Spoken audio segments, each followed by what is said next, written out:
भोजपुरी अभिनेत्री आकांक्षा दुबे जिनकी मौत के मामले में जांच चल रहा था, इस केस में एक नया जानकारी सामने आया है। जांच में एक नया बड़ा खुलासा हुआ है। आकांक्षा ने मौत की रात को जो कपड़े पहने हुए थे, उनके अंडरगारमेंट्स में स्पर्म पाया गया है। जिस कपड़ों में उनकी मौत हुई थी, उनके कपड़ों को और उनके शरीर के विसरल पार्ट को सुरक्षित रख लिया गया था, ताकि इसकी फॉरेंसिक टीम जांच कर सके। और होटल में जिस कपड़े में आकांक्षा दुबे को पाया गया था, आकांक्षा फंदे से लटकी हुई थी। जिस हाल में वो मिली थी, उस वक्त उनके शरीर में जो कपड़े थे, उस कपड़े को पुलिस ने सुरक्षित रख लिया था, ताकि उनके शरीर के और जो मुख्य अंग होते हैं, जिनको जो जांच में काम आता है, जिनको विसरल पार्ट बोलते हैं, इन सभी अंग और कपड़ों को प्रिजर्व कर लिया गया था, यानी इनको सुरक्षित रखा गया था और इसकी जांच चल रही थी। इसी जांच में अब एक काफी बड़ा खुलासा हुआ है, जो इस मामले को एक नया मोड़ दे सकता है। आकांक्षा दुबे के अंडरगारमेंट्स में स्पर्म पाया गया है और इसके बाद से अब यूपी पुलिस ने इस जांच में अपनी कार्रवाई तेज कर दी है। आकांक्षा के अंडरगारमेंट्स में स्पर्म मिलने के तुरंत बाद यूपी पुलिस की तरफ से अब कोर्ट में जो भी 4 मुख्य आरोपी हैं, उनके डीएनए टेस्ट की मांग की गई है। यूपी पुलिस ने कोर्ट से अर्जी लगाई है कि उनको डीएनए टेस्ट कराने का परमिशन दिया जाए और जैसे ही कोर्ट से परमिशन मिलेगा, आकांक्षा दुबे मौत केस में 4 मुख्य आरोपी, जिनमें से एक भोजपुरी सिंगर समर सिंह है और दूसरे समर के सहयोगी संजय सिंह है। तीसरा वो शख्स जो आकांक्षा को उस रात होटल छोड़ने आया था और चौथा एक और शख्स जो आकांक्षा के साथ उस बार में दिखा था जहां आकांक्षा पार्टी करने गई हुई थी। और इन चारों लोगों का डीएनए टेस्ट होगा। अब आकांक्षा के इस मामले में अभी तक क्या-क्या कार्रवाई हुई है, ये जांच कहां तक पहुंचा है, साथ ही कोर्ट में सुनवाई जो हो रही है उसकी क्या स्थिति है, विस्तार से सारी जानकारी हम वीडियो में आगे बताएंगे। और उससे पहले नमस्कार, झमाझम भोजपुरी देख रहे हैं आप और मैं हूं सन्नी मिश्रा। कैमरे के पीछे हमारे साथी विशाल खड़े हैं।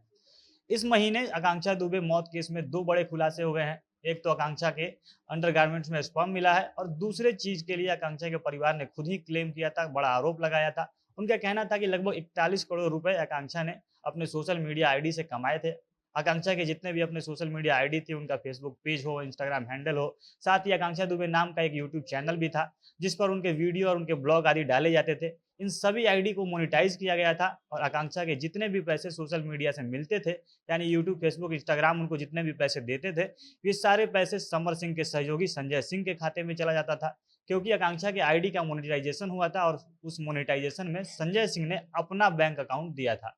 इसी कारण जितने भी पैसे आते थे, वो आकांक्षा को ना मिलकर सीधे सीधे संजय सिंह के खाते में चले जाते थे।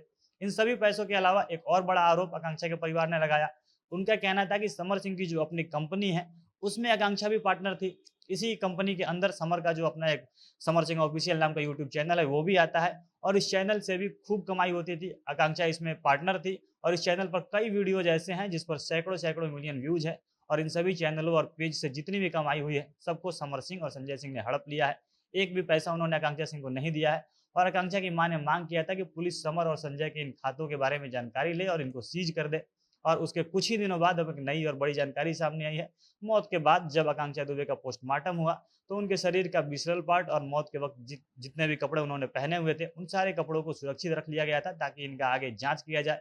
पोस्टमार्टम का प्राइमरी रिपोर्ट ही आया था, विसरल रिपोर्ट अभी तक आना बाकी था, विसरल रिपोर्ट नहीं आया था, इसकी जांच चल रही थी। और अब यह जानकारी आ रही है कि आकांक्षा ने मौत की रात को जो कपड़ा पहना था, उनके अंडरगारमेंट्स में स्पर्म पाया गया है। यह अपने आप में काफी बड़ा सबूत है, जो इस पूरे केस को मोड़ सकता है, क्योंकि कहीं ना कहीं यह उस तरफ इशारा करता है कि क्या मौत से पहले आकांक्षा के साथ जबरदस्ती शारीरिक संबंध बनाया गया था। क्योंकि जैसी जानकारी अभी तक सामने आई है, मौत के वक्त आकांक्षा होटल में अकेली थी। उनको एक शख्स होटल छोड़ने आया था, जो वापस चला गया था, जिसका नाम संदीप सिंह है। समर सिंह ने दावा किया है कि उस रात बनारस में था ही नहीं, इसीलिए आकांक्षा के अंडरगारमेंट्स में स्पर्म मिलना इस पूरे केस को एक नया मोड़ देने वाला है। रिपोर्ट आने के बाद पुलिस ने अब इस केस में 4 मुख्य आरोपियों का डीएनए टेस्ट कराने का मांग किया है। क्योंकि पुलिस कोर्ट से यह परमिशन मांग रही है कि जो जो भी 4 मुख्य आरोपी है, जिन पर शक है, समर सिंह और संजय सिंह, इन दोनों के अलावा आकांक्षा को रात में होटल छोड़ने वाला संदीप सिंह और होटल पहुंचने से पहले आकांक्षा दुबे जिस बार में पार्टी कर रही थी, जिसको ब्रेकअप पार्टी बोला जा रहा था, उस समय आकांक्षा के साथ एक आदमी दिखा था, जिसका नाम है अरुण पांडे। इन चारों लोगों का पुलिस डीएनए टेस्ट करवाएगी और देखा जाएगा कि आकांक्षा के अंडरगारमेंट्स में मिला स्पर्म कहीं इन चारों लोगों का तो नहीं है। डीएनए टेस्ट के बाद इस केस में एक नया खुलासा हो सकता है। बाकी देखना है पुलिस ने डीएनए टेस्ट का जो मांग किया है, कोर्ट उनको परमिशन देता है या नहीं देता है। आगे जो भी अपडेट इस मामले से जुड़ा आएगा, हम उसे आप तक पहुंचाएंगे। बाकी आप अपनी राय कमेंट बॉक्स में लिख सकते हैं। झमाझम भोजपुरी देख रहे थे आप। भोजपुरी इंडस्ट्री से जुड़ी अन्य खबरों के लिए हमारे साथ बने रहें। धन्यवाद।